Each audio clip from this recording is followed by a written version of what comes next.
The title, Age of Transitions, was coined by Newt Gingrich in his introduction to the National Science Foundation and Department of Commerce sponsored workshop on NBIC technologies.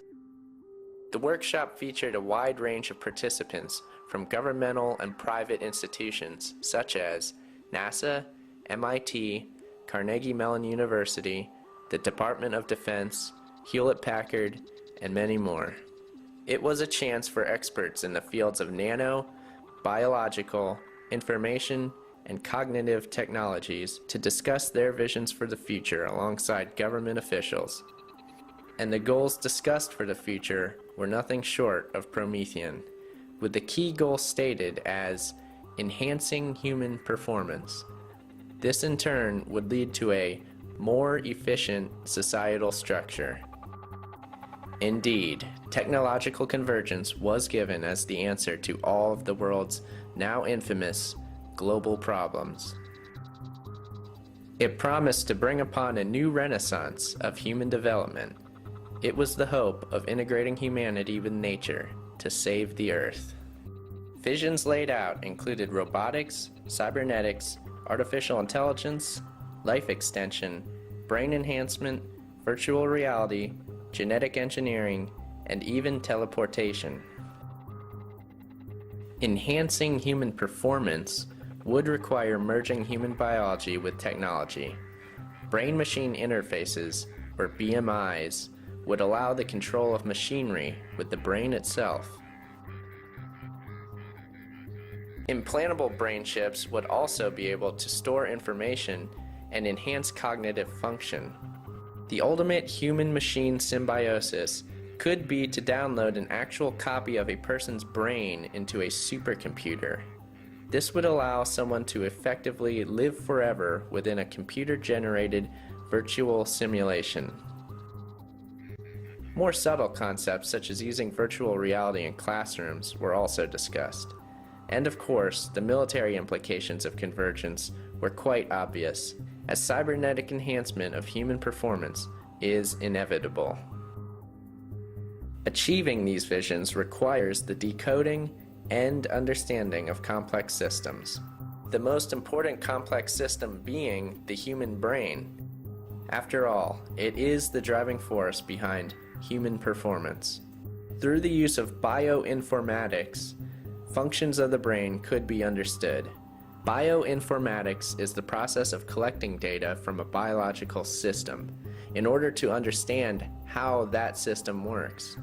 The next step in the process would involve biomimetics, the mimicking of those same biological systems. Using this process could enable the development of artificial intelligence. A stated military goal for artificial intelligence is the creation of uninhabited combat vehicles.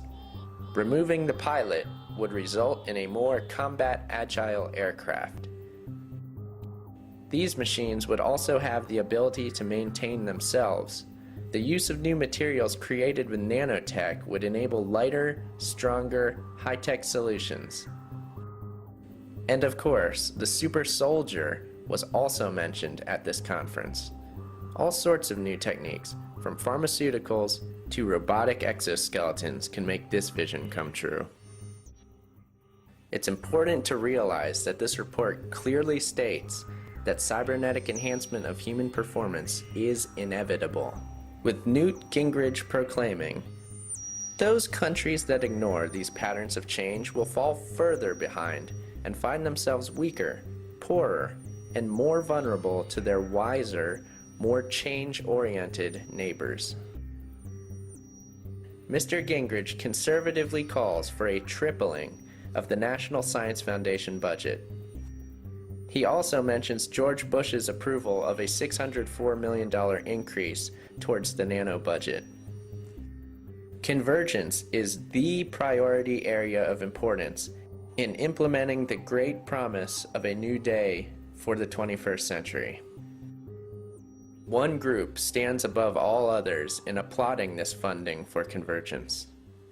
They are known as transhumanists, most prominent among which are professors, philosophers, scientists, and celebrities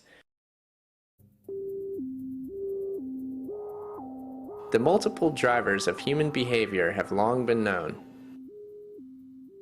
Now, through the decoding of complex systems, a completely predictable and managed society can be realized.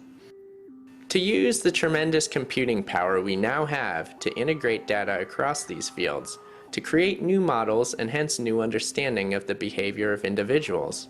The ultimate goal is acquiring the ability to predict the behavior of an individual and, by extension, of groups. Using tools and approaches provided by science and technology will raise our ability to predict behaviors. It will allow us to interdict undesirable behaviors before they cause significant harm to others, and to support and encourage behaviors leading to greater social goods. The enforcement of pre-crime, as in the film Minority Report, is their stated goal. The planning of this Orwellian system has even spawned a whole new science, memetics, which is the study of memes. A meme is any idea which passes from one person to others, eventually becoming a norm throughout society. Memetics would allow a deeper understanding of the collective cognitive processes throughout society. The applications are, of course, oriented toward social Darwinism. Memetics is founded on the principle of universal Darwinism. Darwin had this amazing idea. Indeed, some people say it's the best idea anybody ever had, because the idea was so simple, and yet it explains all design in the universe. All design in the universe. Prior efforts to Darwinize culture have a long and ignoble history. What is new that might allow progress this time around? Not surprisingly, the report also gives a visionary solution to the war on terror. Sociotech can help us win the war on terrorism. It can help us to understand the motivations of the terrorists and so eliminate them. We should definitely be concerned about the definition of terrorists in this nation. There have been reports that the government, different agencies within the government have labeled Christians and those who stand strongly behind their Second Amendment rights as terrorists. I don't think that's a terrorist. I think that's what the Founding Fathers had in mind when they created the Constitution. And yet at the same time, we have actual terrorists who want to do harm to this nation that our Obama White House, they do not want to label as terrorists. So those Americans caught in the middle need to be aware that, your principled rights as based on the Founding Fathers could get you labeled something that may not be what you truly are. And when you have a wishy-washy Attorney General in Eric Holder not clarifying whether the president has rights to attack Americans with drones if they're suspected of terrorism, that gives rise to the question, where is this leading?